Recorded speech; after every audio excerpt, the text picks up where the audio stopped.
Sesungguhnya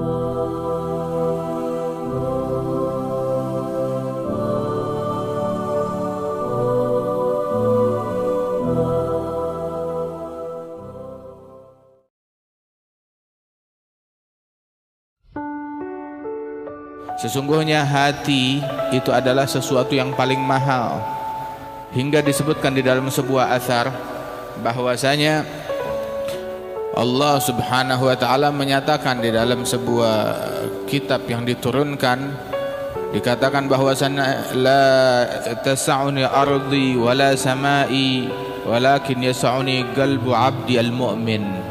Sesungguhnya langit tidak cukup untuk memuat Allah, dan bumi pun juga tidak, akan tetapi hati seorang mukmin itu adalah baitur Rabb, rumahnya Allah Subhanahu wa taala.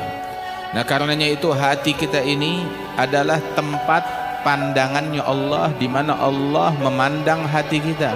Allah tidak memandang wajah kita, tidak memandang fisik kita, tidak memandang pakaian kita, tetapi yang dipandang oleh Allah Subhanahu wa taala adalah hati, sebagaimana disebutkan di dalam hadis oleh Nabi Muhammad sallallahu alaihi wasallam, innallaha la yanzur ila suwarikum wa la ila ajsamikum innama yanzur ila qulubikum.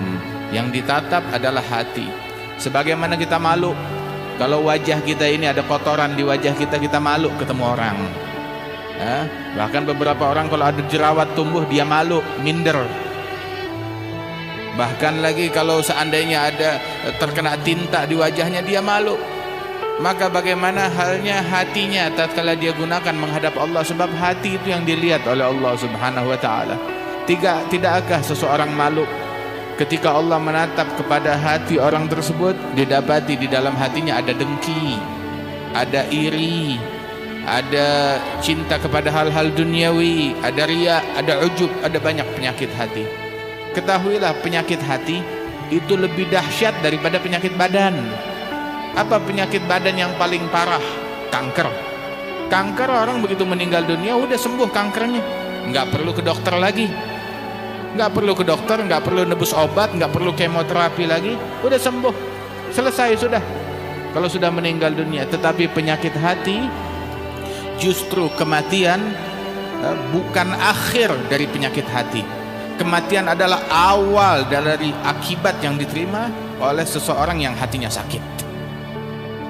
Yang namanya riya, yang namanya dengki, yang namanya hasad, itu besok di hari kiamat begitu orang meninggal dunia, dia bakal hadapi itu semuanya. Hasil daripada kedengkian dia, hasil daripada riya dan ujub dia, hasil daripada penyakitnya hati dia. Nah itu besok. Karenanya itu beruntung orang yang membersihkan hatinya. Namun orang yang membiarkan hatinya ternoda, dia adalah orang yang celaka. Sayyidina Ibrahim ala nabiyina wa alaihi afdhalus salawat wa azka taslim, tahu kan di dalam doanya kepada Allah taala, beliau doa minta apa? Wala tuhzini yauma yub'atsun yauma la yanfa'u malun wala banun illa man atallaha biqalbin salim. Ya Allah, jangan hinakan aku di hari kebangkitan, hari di mana harta enggak bawa manfaat, keluarga nggak bawa manfaat, tahta nggak bawa manfaat. Kesian orang yang menyangka bahwasanya tahta, anak ataupun juga harta bisa nolong dia besok di hari kiamat. Lah, nggak bisa nolong dia besok di hari kiamat. Illa, kecuali manatallah biqalbin salim. Yang selamat dari kehinaan, dari kehancuran adalah orang yang datang menghadap Allah membawa hati yang selamat. Artinya kalau hatinya nggak selamat, itu yang hancur, itu yang celaka. Manakala hati enggak selamat, enggak ada gunanya. Wa inkan mulkul ardi fi qabdati yaddi. Barang siapa yang datang membawa hati yang cacat, enggak ada gunanya walaupun dia datang menghadap Allah membawa kerajaan langit dan bumi. Tapi hatinya kotor, belepotan dengan dengki dan iri, waliyadzu billahi min dzalik.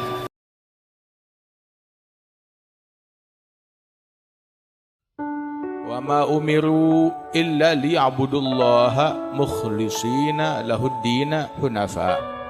Sesungguhnya kita ini tidak diperintahkan hidup di dunia ini, kita diperintahkan sama Allah Ta'ala untuk ibadat, tapi kita tidak diperintahkan kecuali hanya untuk ibadat dengan ikhlas. Adapun ibadat yang tidak ikhlas, yang ada campuran untuk selain Allah, Allah nggak perintahkan itu. kita diperintahkan ibadat yang murni untuk Allah, yang ikhlas. Artinya, kalau ibadat kita bukan murni untuk Allah, kecampur untuk yang lain, maka berarti kita belum menjalankan apa yang diperintahkan oleh Allah Subhanahu wa taala. Kalau sholat kita kecampur, ya berarti belum beres sholatnya. Puasa kita kecampur, belum beres puasanya. Wahakadha. Dan ikhlas itu adalah sesuatu yang sangat penting. Dan riya itu adalah penyakit hati yang sangat berbahaya. Di dalam hadis qudsi Allah Subhanahu wa taala menyatakan, ana aghnia 'anil syirik.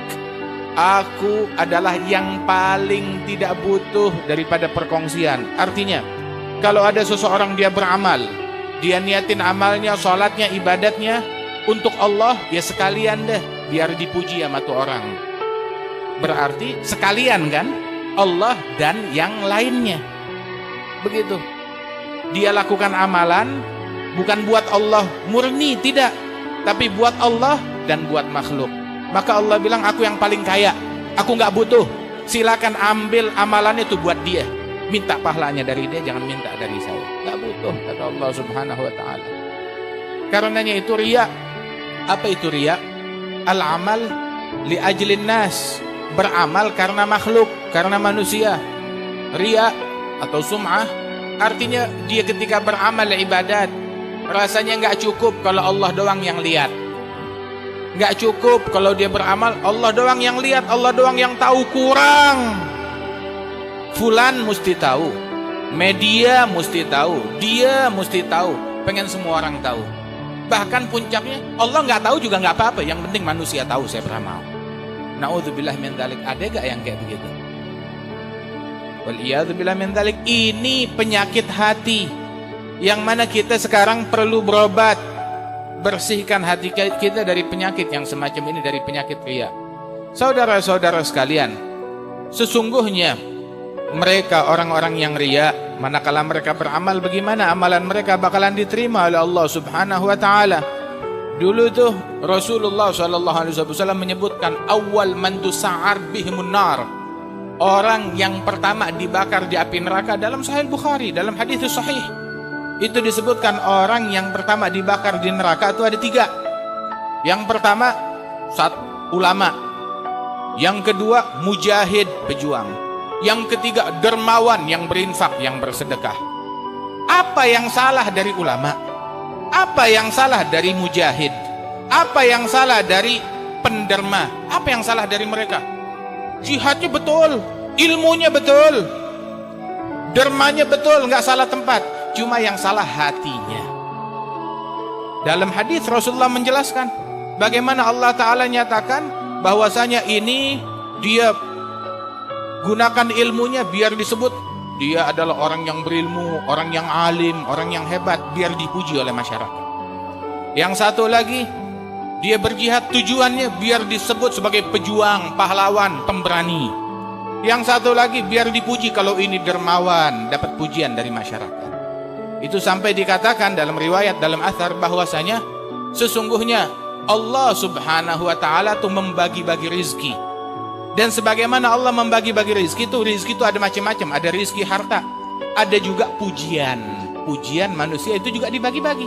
Itu juga jatah. Ada orang yang jatahnya dapat pujian sekian banyak, ada yang dapat jatah rizkinya sekian banyak. Sebagaimana pujian sama rizkinya itu pemberian dari Allah Subhanahu wa taala. Karenanya itu kita orang yang ikhlas adalah orang yang mengutamakan pujian dari Allah, nggak peduli pujian dari manusia. Dikatakan oleh Mbah Makhramah, idza kan maulai alayya radin man bayaghdab yaghdab. Kalau Allah majikanku, siapa majikan kita? Majikan kita Allah.